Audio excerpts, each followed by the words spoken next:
Advance medium combat aircraft कार्यक्रम के लिए भारत का प्रयास तेजी से विकसित हो रहे वैश्विक सुरक्षा परिवेश में वायु शक्ति श्रेष्ठता और रणनीतिक स्वायत्तता प्राप्त करने की दिशा में एक निर्णायक कदम है। मई 2025 में ऑपरेशन सिंदूर पाकिस्तान पर भारत के हवाई प्रभुत्व का एक शानदार प्रमाण था। इस उपलब्धि ने देश के आत्मविश्वास को काफी बढ़ाया और इसके रणनीतिक उद्देश्यों की प्राप्ति में योगदान दिया। मई 2025 में ऑपरेशन सिंदूर की हालिया सफलता ने पाकिस्तान पर भारत के हवाई प्रभुत्व को रेखांकित किया है, जिससे राष्ट्रीय आत्मविश्वास में उल्लेखनीय बढ़ोतरी हुई है और इसके रणनीतिक उद्देश्यों को आगे बढ़ाया गया है।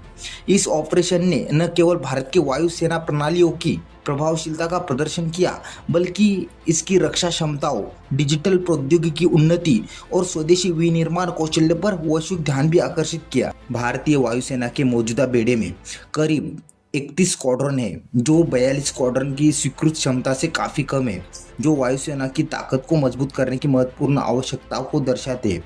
जबकि भारत 4.5 पीढ़ी के जेट राफेल का संचालन करता है, लेकिन 5वीं और 6ठी पीढ़ी के स्टील लड़ाकू विमानों की ओर वैश्विक बदलाव, जैसा कि अमेरिका, रूस और चीन द्वारा किया जाता है, उन्नत स्टील क्षमताओं के स्वदेशी विकास की आवश्यकता है। हालांकि हिंदुस्तान एरोनॉटिक्स लिमिटेड के नेतृत्व में इस क्षेत्र में भारत की प्रगति को काफ़ी चुनौतियों का सामना करना पड़ा है, जिसमें तेजस MK1 विमान की डिलीवरी में लगातार देरी भी शामिल है, जिससे भारतीय वायुसेना के भीतर हाल की प्रतिबद्धता और दक्षता को लेकर चिंताएं बढ़ गई है। भारत का पहला स्वदेशी रूप से डिजाइन किया गया 5वीं पीढ़ी का स्टील्थ फाइटर AMCA विकसित करने का निर्णय देश की एरोस्पेस महत्वाकांक्षाओं में एक महत्वपूर्ण क्षण है। यह परियोजना, जिसे अब मंजूरी मिल चुकी है और जिसमें टाटा और L&T जैसी सार्वजनिक और निजी क्षेत्र की दोनों कंपनियां शामिल है, रक्षा विनिर्माण में निजी क्षेत्र की अधिक भागीदारी एक महत्वपूर्ण बदलाव का प्रतिनिधित्व करती है।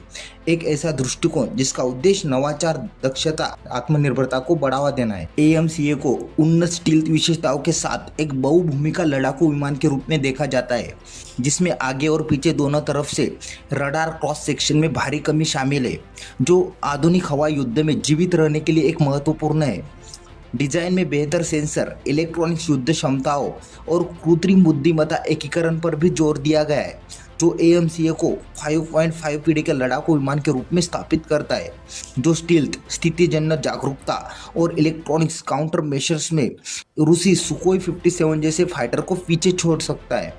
AMCA की परिचालन प्रभावशीलता का एक प्रमुख घटक उन्नत हथियारों का नियोजित एकीकरण है, जिसमें गांडीव मिसाइल शामिल है, 340 किलोमीटर की रेंज वाली हवा से हवा में मार करने वाली मिसाइल, जिसे स्टील्थ बनाए रखने के लिए आंतरिक रूप से ले जाया जाएगा। गांडीव मिसाइलों के साथ AMCA की जोड़ी महत्वपूर्ण दुश्मन संपत्तियों, जैसे कि प्रारंभिक चेतावनी वाले विमान और ईंधन टैंकरों को लंबी दूरी से निशाना बनाने में सक्षम बनाती है, जिससे संभावित रूप से विरोधी संचालन को नुकसान पहुंचता है।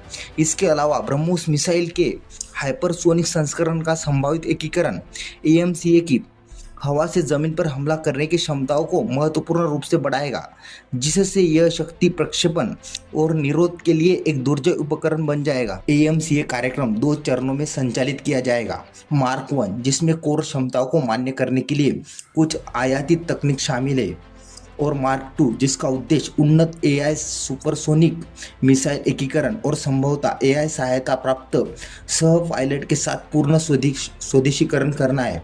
यह चरणबद्ध दृष्टिकोण समय पर तैनाती सुनिश्चित करने के लिए डिजाइन किया गया है, जबकि धीरे धीरे घरेलू विशेषज्ञता का निर्माण और विदेशी आपूर्तिकर्ताओं पर निर्भरता कम करना है। स्वदेशी विकास पर भारत का जोर पिछले अनुभवों से मिल चुके सबक पर आधारित है, खासतौर पर सुखोई 30 MKI डील, जिसने विदेशी निर्भरता और सीमित प्रौद्योगिकी हस्तांतरण के जोखिम और लागत को उजागर किया। भविष्य के प्लेटफॉर्म के लिए कावेरी इंजन विकसित करने के चल रहे प्रयासों में आत्मनिर्भरता की खोज को और बल मिलता है, जिसमें AMCA और मानव रहित लड़ाकू हवाई वाहन शामिल है।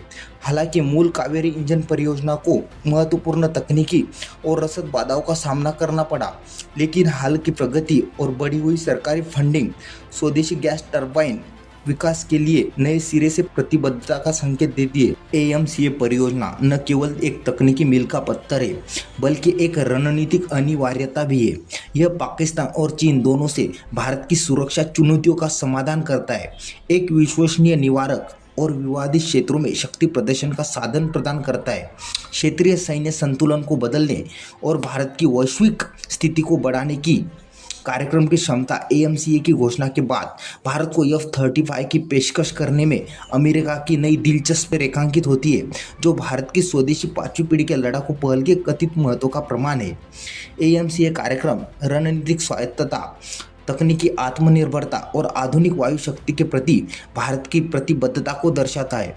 उन्नत स्टील्थ, एआई और स्वदेशी हथियारों का लाभ उठाकर एएमसीए का उद्देश्य भारतीय वायुसेना को हवा से हवा में और हवा से जमीन दोनों मिशनों में निर्णायक बढ़त प्रदान करना है।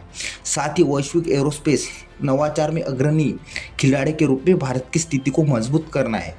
तो आज के वीडियो में बस इतना ही। वीडियो अच्छा लगा तो प्लीज़ लाइक, शेयर और चैनल को सब्सक्राइब करना ना भूलें। मिलते इसी तरह के अगले एक और नए इन्फॉर्मेटिव वीडियो के साथ। Thank you for watching.